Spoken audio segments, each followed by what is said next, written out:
guys, today is Thursday, April 23rd. Let's continue with Tales of a Fourth Grade Nothing. We are starting on Chapter 4. Chapter 4 is called My Brother the Bird. We live near Central Park in New York City. On nice days, I like to play in this park after school. I'm allowed to walk over by myself as long as I'm going to be with my friends. My mother doesn't want me hanging around the park all by myself.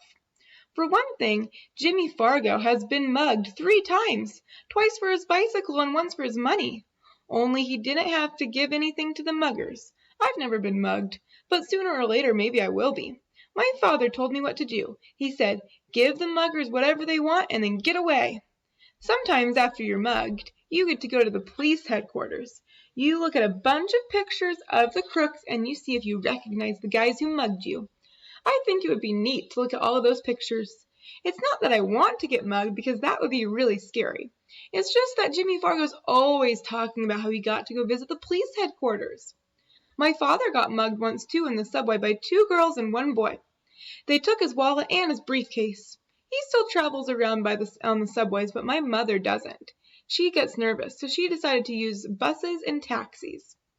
Both my mother and my father are always warning me never to talk to strangers in the park, because you never know what kind of people could be around. We live on the west side of the park. If I want to get to the zoo or the pony cars, I have to walk through the east side. Sometimes my mother walks across the park with Fudge. He likes to look at the animals a lot, especially the monkeys. He also likes all the big balloons. But as soon as my mother buys him a balloon, he always lets it go. I think he likes seeing it float up into the sky. My mother says it's a waste of money and that she's not going to buy him any more balloons until he promises not to let them go anymore.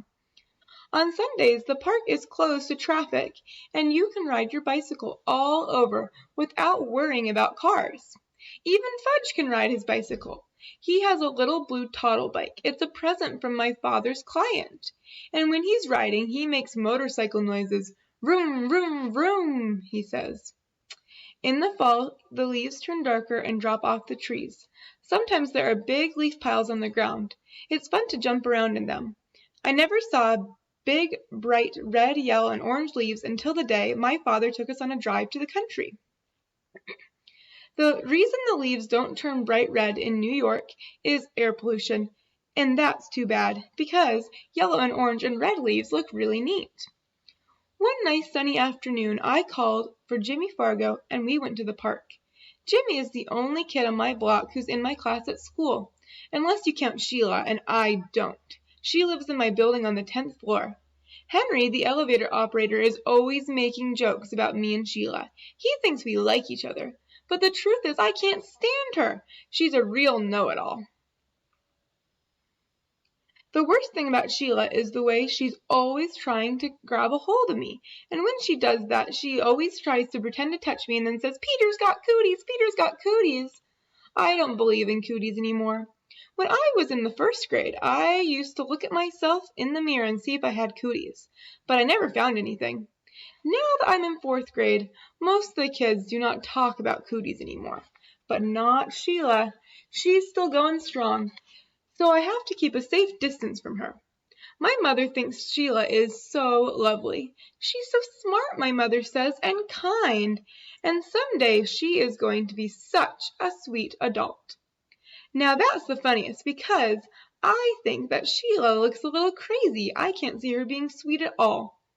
Me and Jimmy have this special group of rocks where we like to play at when we're at the park.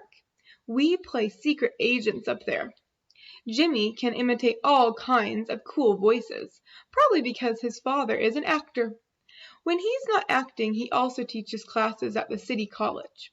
Today, when we got to our rock place, who should be sitting there but Sheila? She was pretending to read a book, but I think she was actually waiting for me and Jimmy to show up, to find out what we do when we get to our rock area. Hi, Sheila, I said, those are our rocks we're going to play on. Who says they're yours? She asked. Come on, Sheila, Jimmy said, climbing up. You know me and Peter always like to hang out here. Well, too bad for you, Sheila said. Oh, Sheila, I shouted, please go find another rock to play at. "Nope, I like this one," she said, as if she owned the park. "So why don't you two go find other rocks to play with?" Just then who should come tearing down the pathway but Fudge. My mother was right behind him, calling, "Fudgy, Fudgy, wait for me!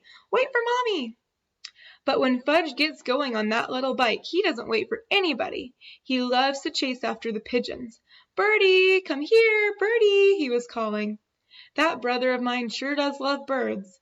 But he can't get it through his head that the birds do not like it when he tries to catch them. "Hi, Mom," I said. My mother stopped running. "Oh, Peter, I'm glad to see you. I can't keep up with Fudge." "Mrs. Hatcher, Mrs. Hatcher," Sheila called, scrambling down the rocks. "I'll watch Fudge for you. I can take very good care of him. Can I please try, Mrs. Hatcher? Oh, please?" Sheila jumped up and down and asked her again. Jimmy gave me an elbow in the ribs. He thought that my mother would let Sheila watch Fudge, and then we'd get rid of her. We'd be free to play our secret agent game on the rocks. But Jimmy didn't know that my mother would never trust Sheila with her dear little boy. Fudge, in the meantime, was screaming, "Hey, come back, birds! Come back to Fudgy!" Then my mother did a strange thing. She checked her watch and said, "You know, I do have to run back to the apartment. I forgot to turn on the oven." "Do you really think you could keep an eye on Fudge just for 10 minutes? "Of course I can, Mrs. Hatcher," Sheila said. "I know all about babysitting from my older sister." Sheila's sister Libby was in the 7th grade. She's about as sweet as Sheila. The only difference is she's just bigger. My mother hesitated. "I don't know," she said. "I've never left Fudge before." She looked at me. "Peter?" "What?" "Will you and Jimmy help Sheila watch Fudge while I run home for a minute?" "Oh, Mom, do we have to? We're playing." "Please, Peter, I'll be right back. It'll make me feel better if all 3 of you watch him." "What do you say?" I asked Jimmy. "Sure," he said. "Why not?" "But I'm in charge of Fudge, aren't I?" Sheila asked my mother. "Well, I guess so," my mother said to Sheila. "You probably do know more about babysitting. Why don't you all take Fudge over to the playground and then I'll know exactly where to find you." "Sounds great, Mrs. Hatcher," Sheila said. "Don't you worry. Fudgy will be just fine with me." My mother turned to Fudge. "Now you please be a good boy for 10 minutes. Mommy will be right back, okay? Listen to Sheila and your brother." "Okay, a good boy," said Fudge. "Good, good, good." As soon as my mother, Fudge took off. "Catch me if you can," he said. "Try and catch me." "Well, you better go get him, Sheila," I said. "You're in charge, remember?" Me and Jimmy were playing around while Sheila ran after Fudge. When she caught him, we decided we'd better go to the playground like my mother said. It's a lot easier to keep an eye on him in this smaller place. Anyways, Fudge loves to climb up the jungle gym, and that way he can't get lost. As soon as we got to the playground, Sheila started chasing me. "Peter's got cooties! Peter's got cooties!" she yelled. "Hey, stop that, please!" I said. So she chased Jimmy instead. "Jimmy's got cooties! Jimmy's got cooties!" Me and Jimmy decided to fight back. So what if she's a girl? She started it. We tried to chase her around, and she was squirming and worming and running away. Then we yelled back at her, "Sheila's got cooties! Sheila's got cooties!" All 3 of us were so busy being silly and chasing each other that we did not notice that Fudge was up on the jungle gym until he called, "Ta-da! Ta-da!" Then he called, "Pita! Hey, Pita!" That's how he says my name. "What?" I asked. "See? See?" Fudge flapped his arms. "Fudgy looks like a birdie! Fudgy's a birdie! Fly, birdie, fly!" Wow, that kid's crazy, I thought to myself, running over to the jungle gym with Jimmy and Sheila. But it was too late. Fudge already tried to fly like a real bird, and he found out he did not have wings, and he fell right on the ground. He was screaming and crying, and his face had a little bit of blood on it. I couldn't even tell where the blood was coming from at first. Then Jimmy handed me a handkerchief. I don't know how clean it was, but it was better than nothing. I wiped some of the blood off of Fudge's face. Sheila cried. "It wasn't my fault. Honestly, it wasn't my fault." "Shh," I told her. "He's really messy," said Jim, looking at Fudge.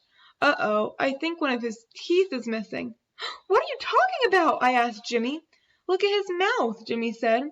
Now while he's screaming, see? He's got a big space where he used to have his 2 front teeth. Oh no, Sheila sighed. He's right. Fudge's teeth are gone. Fudge stopped crying for a minute. All gone? He asked. Open your mouth wide, I said. He did, and I looked in. It was true. His 2 top teeth were missing. My mother's going to be so upset with you, Sheila, I said. Was I glad I wasn't in charge? Sheila cried louder. But it was an accident. He did it by himself. Well, we better find his front teeth, I said. Where should we look? Sheila asked. On the ground, of course. Sheila crawled around looking for Fudge's teeth while I tried to clean him up some more. See? Fudge said, showing me all of his bumps. I got a boo-boo here, a boo-boo here. His knees and his elbows had little scrapes on them. I'm going to go get your mom, Jimmy shouted, running off the playground. Yeah, good idea, I said. I can't find the baby teeth anywhere, Sheila said. Well, keep looking. Honestly, Peter, there aren't any teeth here. All gone? Fudge said again. No, not all of your teeth, just 2, I told him. Fudge started to scream, I want my teeth back, I want my teeth. Jimmy must have met my mother on the way back to the park because it only took about 2 minutes for her to get to us. By the time, a whole crowd of kids had gathered around us. Most of them were crawling on the ground just like Sheila, looking for Fudge's 2 teeth. My father picked up Fudge. Oh, my baby, my precious sweet thing, and she kissed his cheeks. Show Mommy where it hurts. Fudge showed all of his boo-boos. Then he said, all gone. What's all gone? My mother asked. His 2 top teeth, I said. Oh, no, my mother cried. Oh, no, poor thing. Sheila sniffled and said, I just can't find them, Mrs. Hatcher. I've looked everywhere, but the teeth are gone. Maybe he swallowed them, my mother said, looking into Fudge's mouth. Oh, Mrs. Hatcher, how awful. I'm so sorry. What will happen to him? Oh, he'll be all right, Sheila, said my mother. I'm sure it was an accident. Nobody's blaming you. Then Sheila started to cry again. My mother said, let's go home now. I thought my mother was being pretty calm and pretty easy on Sheila. After all, she was left in charge. When we got home, Mom washed up Fudgy's cuts and scrapes with all kinds of medicine. Then she called Dr. Cone. He told her to take Fudge to the dentist. So my mother called Dr. Brown's office and made an appointment for the next day. When that was done, she gave Fudge some socks to play with. I went to the kitchen to have some juice. My mother followed me. Peter Warren Hatcher, she said, I am sorry, but I just can't trust you even for 10 minutes. Me? I said, trust me? What has this got to do with me? My mother raised her voice. I left you with your brother for 10 minutes, and just look what happened. I can't believe it. It was Sheila's fault, I said. You said Sheila was in charge. So how come you're mad at me and not Sheila? I just am, my mother shouted. I ran to my room and I shut the door again. And I watched Dribble walk around his favorite rock. My mother is being so upset with me, I told my turtle. I think she loves Fudge more than me. I feel like sometimes she doesn't love me at all. She doesn't even like me. Maybe I'm not even her real son. Maybe someone left me in a basket on her door, and my real mother's probably a beautiful princess. I bet she'd like to have me back. Nobody needs me around anyways, that's for sure. I didn't eat much supper that night, and I had a lot of trouble falling asleep. The next morning my mother came into my room and sat down on my bed. I didn't look at her. Peter, she said. I didn't answer. Peter, I said some things yesterday that were probably very mean. I'm sorry. I looked at her. Really? I said. Yes, you see, I was very upset about Fudge's accident, and I blamed you. It wasn't your fault. I know that now, and it was an accident, and it could have happened even if I had been on the playground with him myself. He wanted to fly, I said. He thought he was a bird. I don't think he'll try and fly again, my mother said. Me neither, I told her. Then we both laughed, and I knew that she was my real mother after all, and that she really did love me. All right, guys. See you soon. Talk to you tomorrow. Bye.